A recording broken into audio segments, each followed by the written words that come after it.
Hello again, and thank you for joining me for another episode of the Noble Father podcast. Today is May the 13th of 2024, and for those of you that are mothers, happy belated Mother's Day.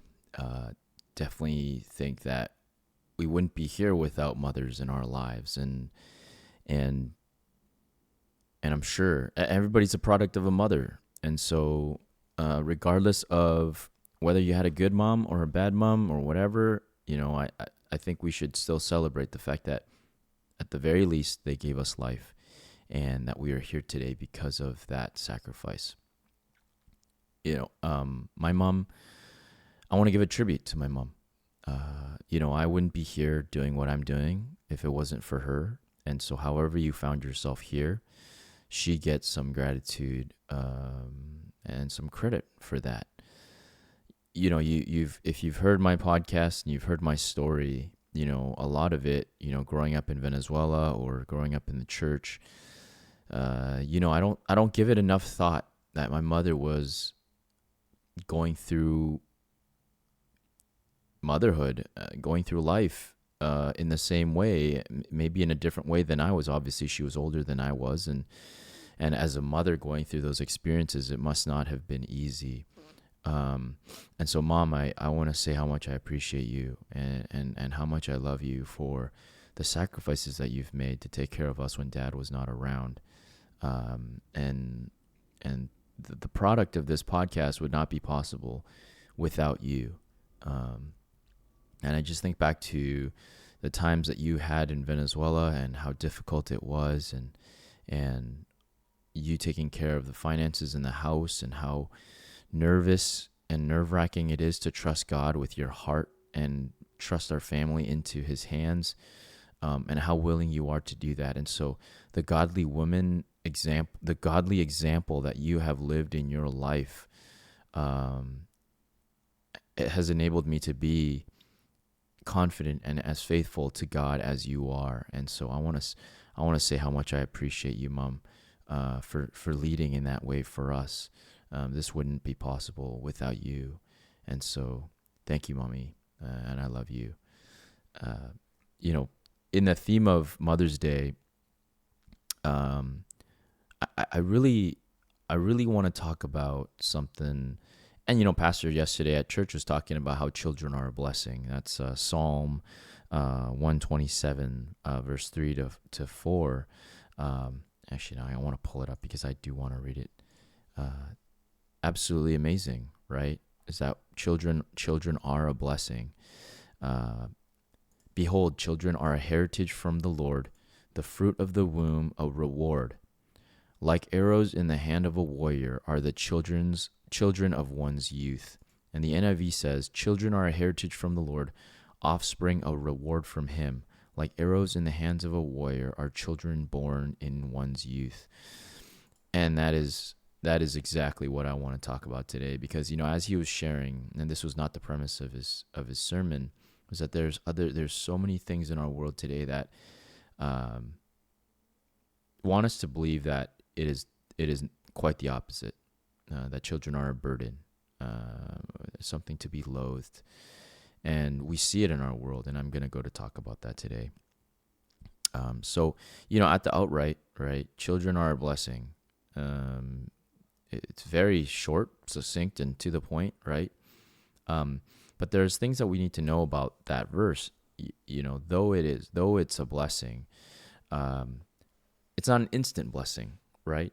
It's similar to how the devil lied to Adam and Eve, of saying like, oh, you won't surely die, like now, right now, but you will die.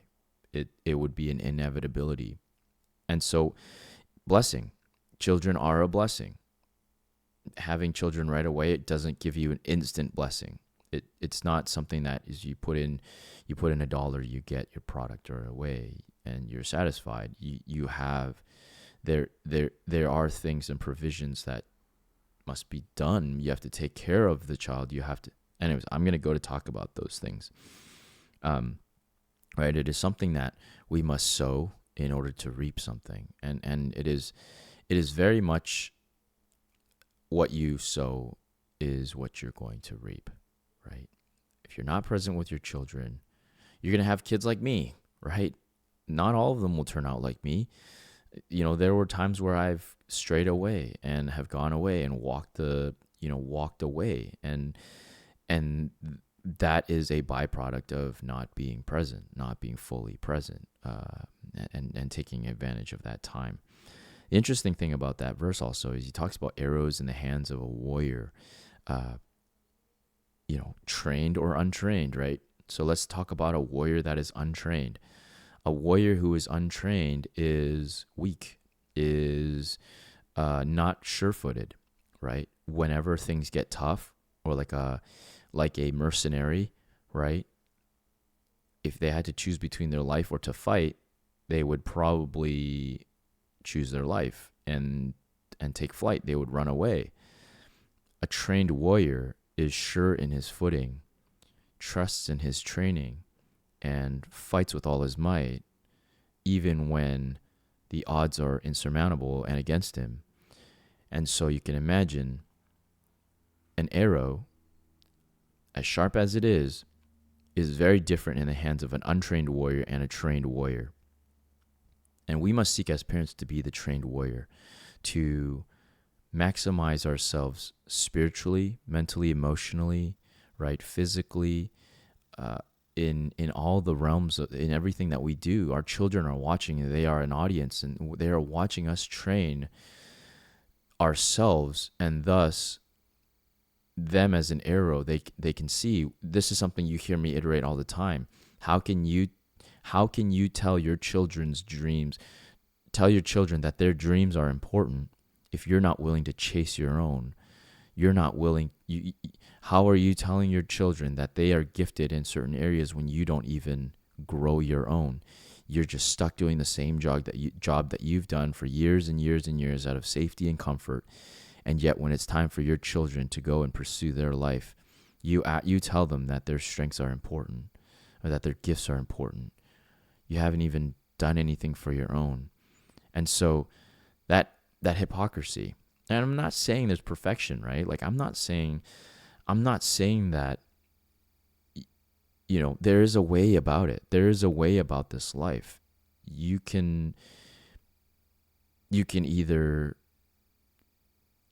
align to that, you can either pursue that and show them the way, or you can hope that your words land with them. But nobody's going to learn better than your example. Your example is what is going to dictate that. Case in point, seeing my dad serve others is something that I picked up very early on in my life. Watching him serve others and wanting to serve others as a result of that service towards others is something that I picked up very heavily on, and is what guides me today, which is crazy. And when we talk about the trained warrior or the untrained warrior, one of the craziest examples is, man, I encourage you, if you've never gone to Disneyland or Disney World, I encourage you to go and people watch. Don't just go from ride to ride. People watch. You'll see children with their parents, and as the saying goes, the fruit doesn't fall far from the tree. You'll never see super fit children with morbidly obese parents, or you won't see super fit parents with morbidly obese children. That fruit doesn't fall far from the tree. Mental health.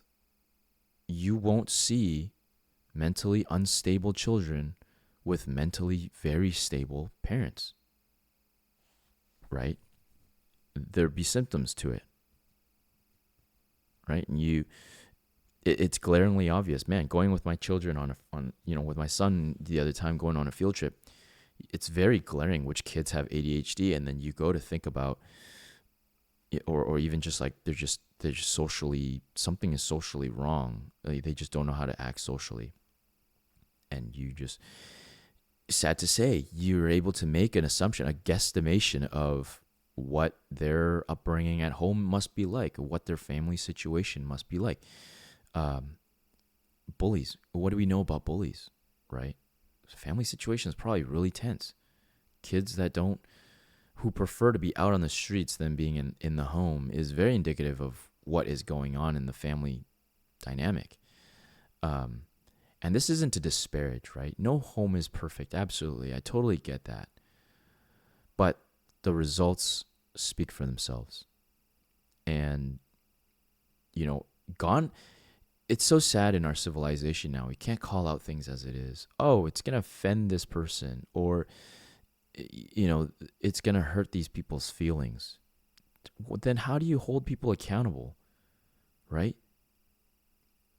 There is a difference from shame and accountability, right? Like, and we've gotten to the place where everybody's so quick to blame other people, blame civilization, blame society. Oh, why am I so fat? Well, blame other people, and it's like, dude, what are your habits? You don't even get up to pick up the TV remote, right? You don't even walk to the fridge to make food for yourself. There's so many things. How about you start with yourself? Ask yourself why you're not doing a certain thing. How did you cause the results that you find yourself in? And another note I wrote down is like, you won't see an Olympian with morbidly obese parents. Like, it just wouldn't compute, And I'm not saying that doesn't happen. There's probably some with physical conditions where they couldn't be physical or something like that, but if you wanted to play the odds, right? The results that you have. Okay, you're an alcoholic. How do you think that's going to affect your children later on, right? How many times, and I think there's a crazy statistic out there of like children of divorced families have an increased chance of becoming divorced themselves. It's eerie. It's strange. I'm not saying all of them do. I'm saying that there's a higher chance of it. It's almost as if they're inclined to do it. And I'm going to read you some verses about that, because this is very interesting what the Bible says about children. And not just about children, but about parents, because you can't talk about children and not talk about about parents and how it affects them, and how the parents affect their children. So let's talk about that, right? This verse, right? Children are a blessing. What is the eventuality of this verse? So what is children are a blessing today look like, right? And I'm going to start with some things. And these are very controversial topics in our day and age, right? Because of political correctness. But I'm just going to go outright and say it, because it is sad that we can't talk about these things. And, if I was the enemy, I'd want you not to be able to talk about it. And I'd want you to have fear and hesitation and that to feel a repulsiveness to share about the truth and the difficult things about it. Number one, abortion. You hear me talk about that.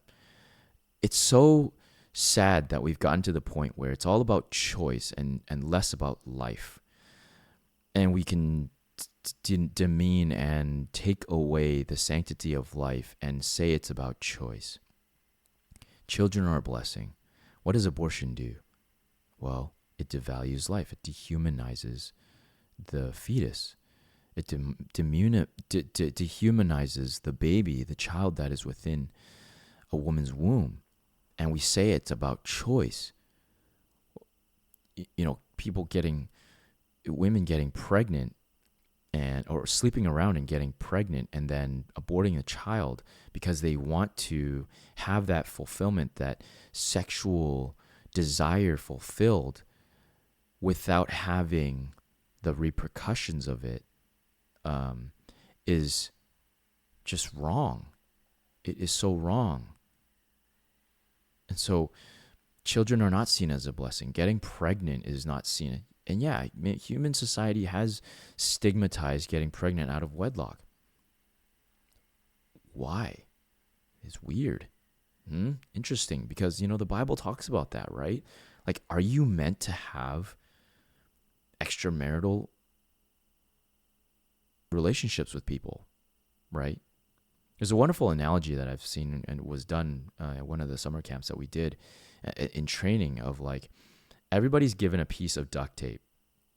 And so And then, the person facilitating this exercise tells you to go find a member of the opposite sex and and bring your tapes together, stick it together, and then rip them apart. So she's got a duct tape, I got a duct tape, put it together. And the exercise is, after that, just to rip it. So take back your piece of tape, and so you rip it, right? And the tape's obviously not going to look the same. You're going to have patches of her, she's going to have patches of you, and then the exercise continues. It says, hey, go to the next person and go to the next gender and the next person and do that again. So you stick your, patchwork duct tape with this new person, and then you rip it again, and you see again your duct tape is no longer the same as it was previously. And then you've left a piece with the other person, of the other person with the other person. And so, a few times after that, and the exercise ends with, look at your own piece of duct tape. Like, what does it look like? If this was you, your broken fragments of a human being within you, you've shared this intimate part of yourself with this person. Are you going to be whole? How are you going to be whole? Like, it's not possible. And so in talking about abortion, it's like, no wonder you don't feel whole. And you can blind yourself and trick yourself into thinking that it doesn't affect you, but it will affect you. It's a matter of time. Right now you might not feel that.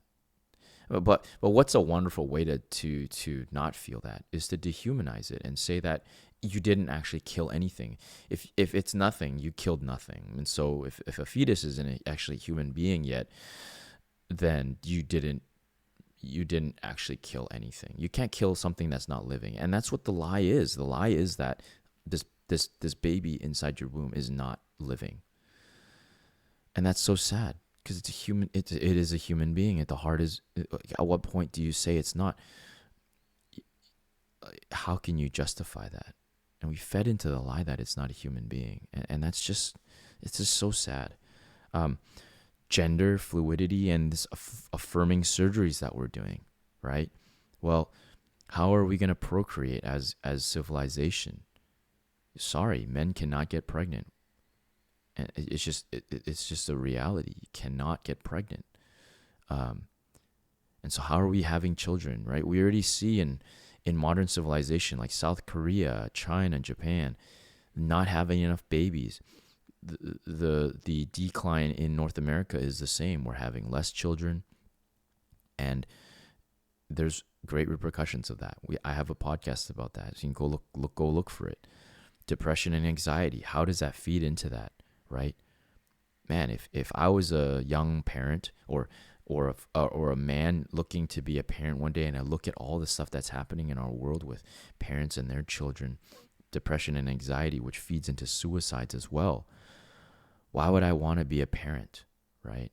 And then you stack on the burden, right? The burden of society, the burden of work, the burden of providing for yourself. Especially in Canada right now, with everything we're going through with inflation and the taxing of carbon. Like, dude, seriously, like, why would I want to be a parent? Who in their right mind would want to bring a child into this world, right? Is the common thought. And then that, and feeding into that, and choosing not to have children. That's what's happening right now in our day and age. People are not having kids. People are choosing not to have kids, and people are choosing travel. They want to work on their business. They have this acclaim they want to attain, and choosing not to have children. And that's so sad. Or even having just one child. China felt the repercussions of that, and I'm not going to go into talking about that. But you can see how the world wants you to believe. And if I was a devil, I'd want you to believe that children are a burden, not a blessing. Because what a wonderful way to attack life than to disparage having children or disparage parents and make them think that having children is a negative thing. One of the best examples of fatherhood or about parenthood is from God. God is the perfect parent. He does what is best for us. and what's best for us ultimately gives him glory, which is really what being a parent is. If you want credit for it one day, man, you better lead your children well. You better lead them well. Funny thing about God is, let's just use the story of Adam and Eve, right? God plays dumb. It's amazing that God plays dumb. Like whenever Adam and Eve sinned against God and broke the one thing he told them not to do in the garden, right? To not eat from that fruit. God played dumb. God was like, and actually played dumb to the point of like playing hide and seek with Adam and Eve. Adam and Eve felt their shame. They heard God was coming, right? Walking through the garden, heard him coming, felt shame, started to cover up their body parts, right? Put clothes on themselves because they felt shame suddenly. Do you think God didn't know where they were in the garden? Like walking around saying, hey, where are you guys? It reminds me of like parents when they play hide and seek with young children. Your kid is hiding behind the curtain, yet his feet and maybe part of his leg is sticking out. And you're pretending like you don't see your child, right? That's literally what God did. God was like, where are you guys? Where are you guys? How come you guys are hiding? It's like Adam and Eve thought that they could hide from God, which is hilarious because you can't, right? You just, God is omnipotent, and omnipresent, and he omniscient, and he knows, and he's all seeing, and he knows where you are. And so he sees what you have done, and yet he still forgave us, and later on sent his son to die on the cross for paying for everything that happened. So yeah, as I was thinking about this topic, I asked myself, what does the Bible say about that? So how do we get this blessing? Because if he says in Psalm 127 that children are a blessing, how do we get that blessing? And yeah, it is a time delay thing, I think, and depending on how you see it too, right? It's in the eye of the beholder. You get to decide what is a blessing for you. Man, the fact that you can even have children is a blessing. You know how many couples go through life wanting to have children that don't have that ability to? That in itself is a blessing. There's so many different ways to say, and this is not the podcast for it, and I'm not going to go into the details of it, but you can spin it any way you want. You can spin it as a nightmare. You can spin it as a curse. You can spin it as a blessing. However you choose to look at it is what you're going to get. So I want to read what the Bible says about it and talk about it, because this is how you get the blessing. This is how God ordained. This is how God planned for it to be. And because we've gotten away from that, it's no wonder we are here where we're at now, and we're so far from children being a blessing and now seeing children as a burden. First verse I'll read is Proverbs 22:6. You've heard me say this one before many times. Train up a child in the way he should go. Even when he is old, he will not depart from it. God gave us instructions on how to lead our children. He has given us precepts and things to teach our children that guides their foot forward, that is given to us as parents to train our children. Because if we don't train them and we let them fiddle it out, let them figure it out, let them go through life, man, you're going to create serial killers, you're going to create murderers, you're going to create criminals, you're going to create children who don't frankly care about the people around them, who don't teach them to love as they would like to be loved. If we don't love our children, how are our children going to know what it means to be loved and then go to love other people, right? If they see us be selfish all the time, how do don't you think your children are going to be selfish too? There's going to be a chance that they're going to be selfish as well. Second verse, Ephesians 6:4 says, Fathers, do not provoke your children to anger. God ordained that. God doesn't want you to provoke your children into anger. You provoke your children into anger, then they're going to grow in resentment, and human psychology and the way that God created us is going to create resentment in our children. Children who are angry, provoke them to anger. You could abuse your children. You could verbally abuse your children. You could emotionally abuse your children. You can mentally abuse your children.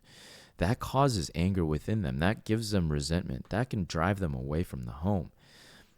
God specifically says, do not provoke your children to anger. He wants you to give. He wants you to be in love with your children. He wants you to give out of the kindness of your heart, to love them how you would like to be loved as a son. We should all understand how that feels, if anything, right? Our parents, yeah, sure, they weren't perfect, but we know what that feels like to be provoked to anger. We know what that feels like. Feel it in that moment and know that God asks you not to provoke your children in anger. Third verse, Deuteronomy 11:19 says, "You shall teach them to your children, talking to them when you are sitting in your house, and when you are walking by the way, and when you lie down, and when you rise." And when I read this, I think God asks you to be present in your children's life. Talk about these things with your children, no matter what age they are, no matter where they are at. Get into the habit of engaging your children in conversation, teaching them the ways of God, teaching them how to love other people. Don't just let them go blindly through it. Case in point, conversation about the birds and the bees. You need to step into that. Be the mature adult and talk to them about these things, right? Pop culture would like to tell you, right? Movies would like to tell you that having that conversation is awkward, and you don't look forward to it, and you should dread that conversation. In dreading that conversation, you walk away from the truth that your children can walk away from, that they need to learn these things, that they need to know. If you don't teach your children these things, they're going to go and figure out these things for themselves. And guess what they turn to, right? They'll turn to their friends, and I'll go out admittedly and say this for myself. When I was entering that phase of the birds and the bees and understanding what that is, right? Going through puberty, I wasn't walked through that conversation. It was something that I self-discovered to the point where I paid the price, greatly paid the price, because I hung out with the wrong friends. And, I remember in high school, skipped school one of those days and was with some friends who were, maybe druggies, the outcast kids of the school, went over to my friend's house, and, the internet was a thing already.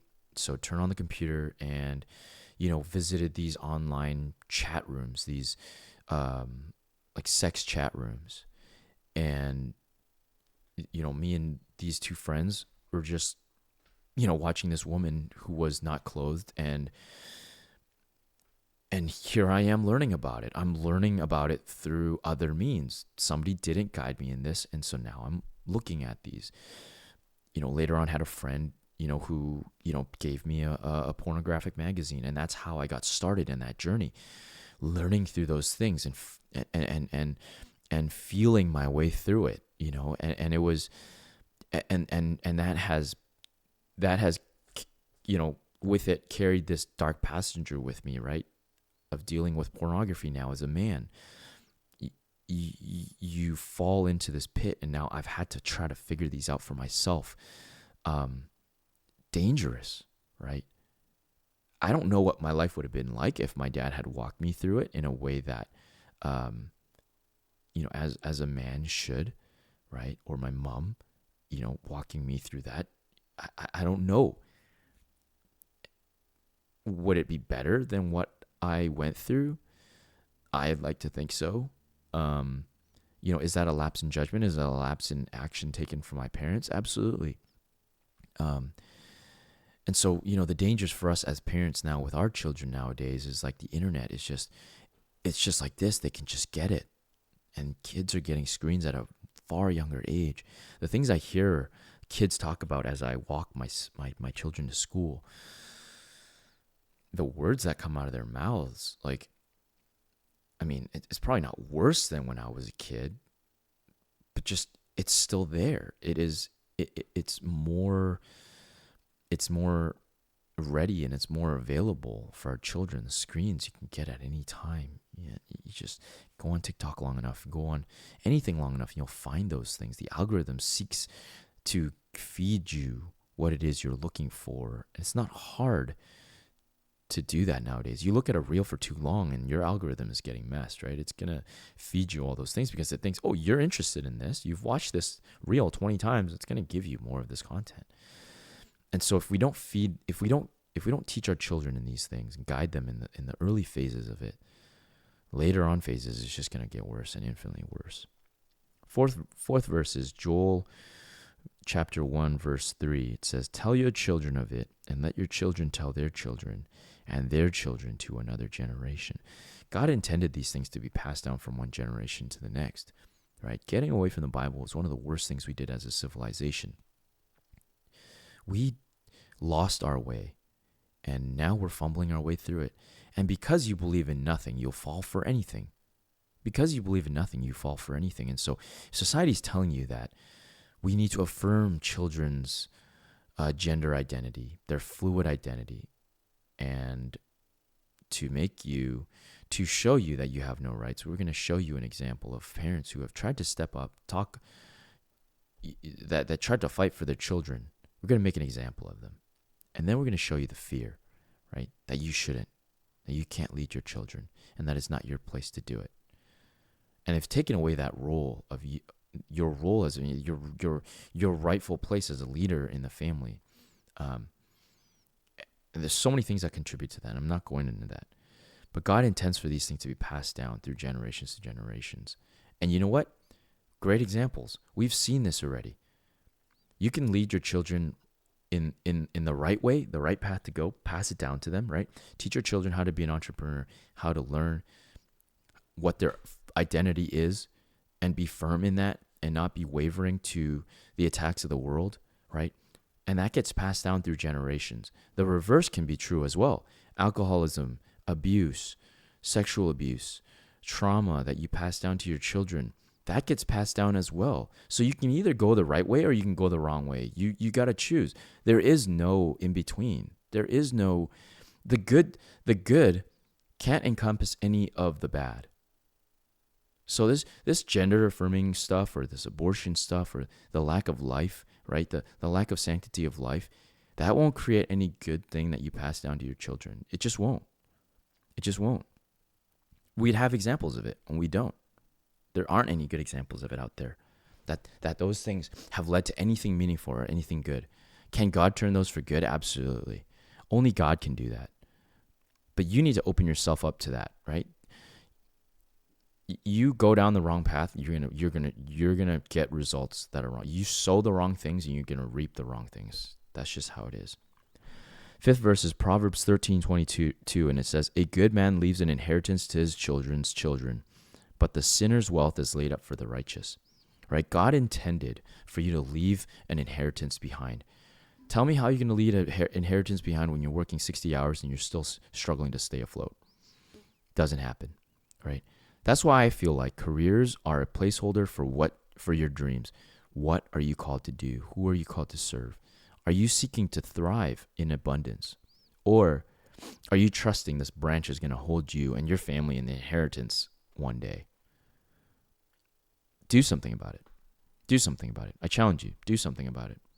If what you're doing is not fulfilling for you and it's not going to leave you any abundance or an inheritance for your children, it's time to get out. It's time to figure out what to do. Don't stay stuck. Don't stay in that. Get out while you can. Make moves, right? Sure, if you have to grind away for 5 years to scrounge up enough money to start your own business and pursue that dream, do it. Do whatever you have to do it. As long as you do it. All right? Don't get to your deathbed and regret it. Do it now.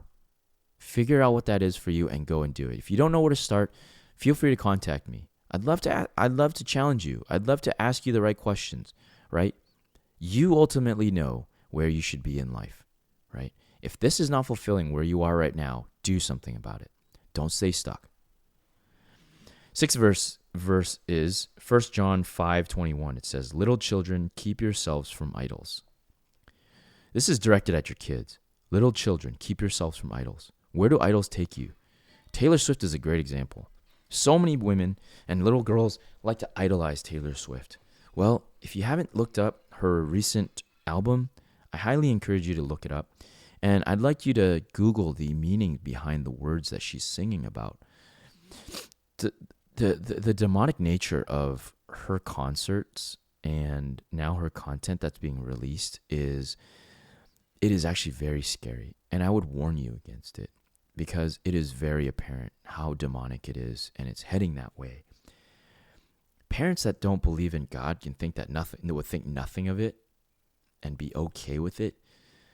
But man, this is the eternal consequence that you're feeding your children. This is circumstances that you're putting your children in, but because you are not vigilant as a parent. If you don't know that stuff, I suggest you get educated about it. Because it scares me to think that children are just openly welcoming this, right? The satanic nature of the verses and the things that are being sung. Sam Smith is another great example, or Lil Nas X is another great example. Doja Cat, right? Other celebrities, Nicki Minaj, and all these celebrities, Katy Perry even. The demonic nature of the stuff that you see in that culture is one in which you don't want your children getting involved in. But they make it palatable for you. And it's attractive for these children because your friends listen to it. And so it's okay. But in reality, it has an eternal consequence. And so steer your children away from those idols, because they are preaching to your children, and your children are seeing and learning and absorbing the stuff that is being sung and being taught. And those things have consequences. So I would ask you to be careful. The seventh and last verse I have is Isaiah 54:13.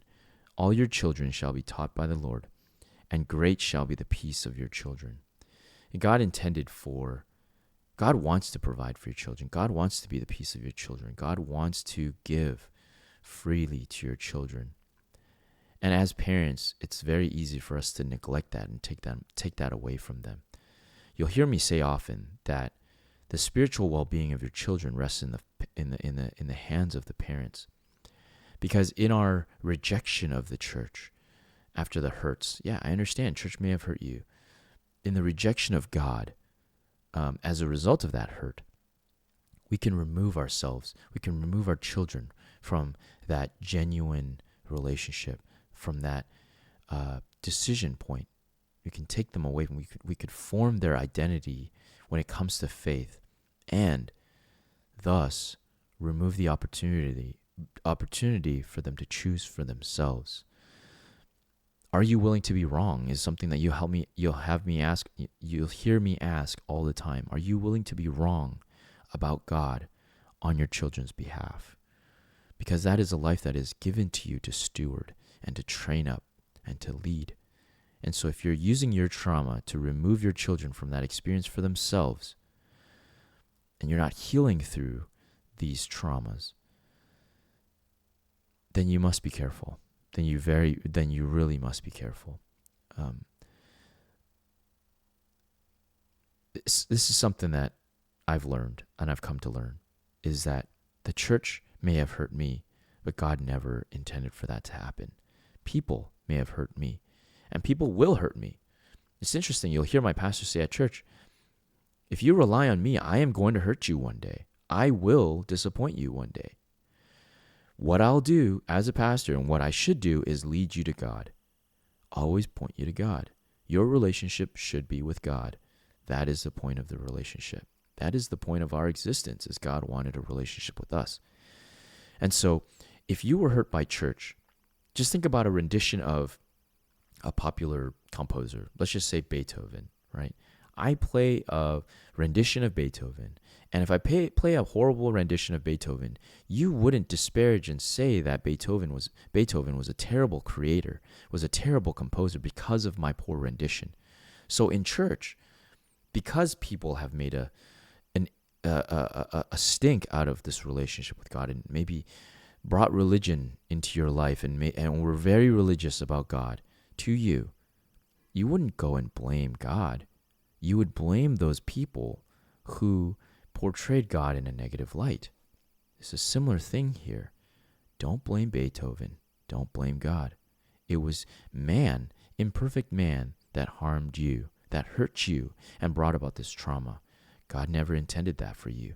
God loves you. God takes care of you. And that is the reality we must take. That is the revelation for you, is that yes, church may have hurt you, man may have hurt you, but God never intended to hurt you. And so I'd encourage you, just like Mexican restaurants or just like Thai restaurants or Chinese restaurants, there are terrible restaurants out there that'll give you the runs, it'll give you diarrhea.